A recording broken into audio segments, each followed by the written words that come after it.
Hello everyone. Now UGC ने 2020 में data structure के कॉम्प्लेक्सिटी टॉपिक से भी 2 क्वेश्चंस थे। इस वीडियो में हम उन 2 क्वेश्चंस को कवर करेंगे। First question is the running time of an algorithm is big O of Gn if and only if. Now ये क्वेश्चन थोड़ा सा कंफ्यूजिंग था, बस हम इसमें सिर्फ बेसिक्स को याद रखेंगे। इसमें पूछा रनिंग टाइम बिग O कब होती है। First statement is its worst case running time is big O of Gn and its best case running time is omega of Gn। बिल्कुल करेक्ट है। वर्स्ट केस, क्योंकि बिग O कब होता है? जब हमारा वर्स्ट केस होता है। तो वर्स्ट केस कितना होगा? Big O। और उसमें बेस्ट केस हमेशा हम ओमेगा से डिनोट करते हैं, तो बेस्ट ओमेगा ही होगा। अगर एवरेज होता तो उस केस में हम थीटा यूज करते हैं।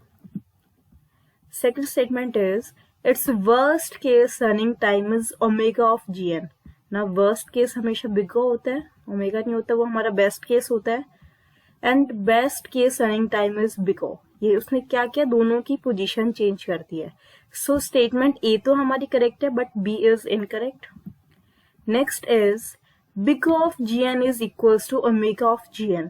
नाउ देखो, कुछ केसेस ऐसे हो सकते हैं जहां ये दोनों इक्वल हैं, बट उसमें हम जनरल बात कर रहे हैं। स्टेटमेंट हमें जो क्वेश्चन है वो जनरल दिया हुआ है कि रनिंग टाइम हमारा बिग O ऑफ Gn कब होगा। सो स्टेटमेंट सी भी हमारी इनकरेक्ट है। Last one is intersection of big O of Gn and omega of Gn is non empty set. This is again incorrect, right. सो इसमें सिर्फ और सिर्फ हमारे स्टेटमेंट ए करेक्ट है, बाकी सब इनकरेक्ट है। यही था क्वेश्चन। अगर हम सारे ऑप्शंस को चेक करें, सो right answer will be option A. Next one is, now this one is very interesting question.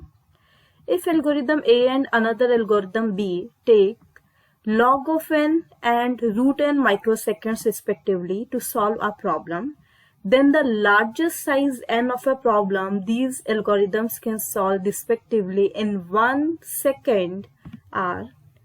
now n का साइज हमें बताना है। हमें एक एल्गोरिथम कितना टाइम लेगी वो दिया हुआ है। log n दिया हुआ है एल्गोरिथम ए के लिए और रूट n दिया हुआ है एल्गोरिथम बी के लिए, ठीक है। नाउ इसमें जो ट्रिक है, जो मेन जो चीज हमें याद रखनी है वो है 1 सेकेंड में हमें फाइंड आउट करना है, ठीक है। अब ऊपर हमें जो टाइम दिया हुआ है, जो हमारी कॉम्प्लेक्सिटी दी हुई है, वो माइक्रो सेकेंड्स में दी हुई है, तो हम 1 सेकेंड को पहले माइक्रो सेकेंड में कन्वर्ट कर लेंगे। Okay, we know date 1 second equals to 10⁶ micro second. Simple. Algorithm ए की पहले बात करते हैं। एल्गोरिथम ए log n माइक्रो सेकेंड्स ले रही है एक प्रॉब्लम को सॉल्व करने के लिए। 1 सेकेंड में हमें फाइंड आउट करना है। सो log n हमेशा 1 सेकेंड से लेस देन इक्वल्स होना चाहिए अगर हमें इस क्वेश्चन को सॉल्व करना है। और हम इस क्वेश्चन को रीफ्रेज कर सकते हैं। What should be the value of n such that log n time taken by algorithm A should not exceed 1 second, right.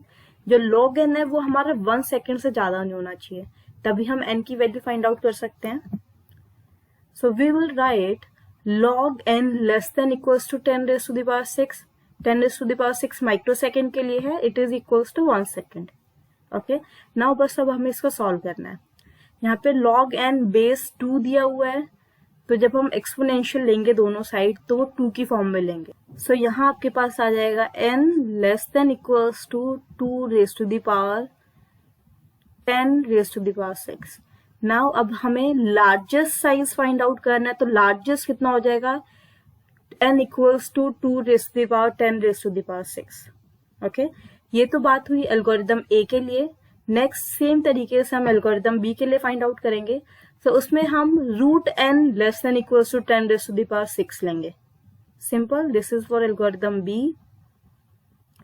Now square root है, दोनों साइड हम स्क्वायर कर देंगे, तो यहाँ हमारे पास आ जाएगा n less than equals to 10⁶ और उसका स्क्वायर, तो ये आपका हो जाएगा 10⁻12, ठीक है। सो एल्गोरिथम ए के लिए n का साइज होगा 2⁻10⁶। For algorithm B it will be 10⁻12। अगर हम सारे ऑप्शंस को चेक करें, you can see that right answer will be option 2।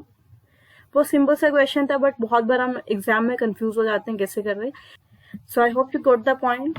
That is all. Complexity से 2 क्वेश्चंस आए थे हमारे. Thank you all for watching this.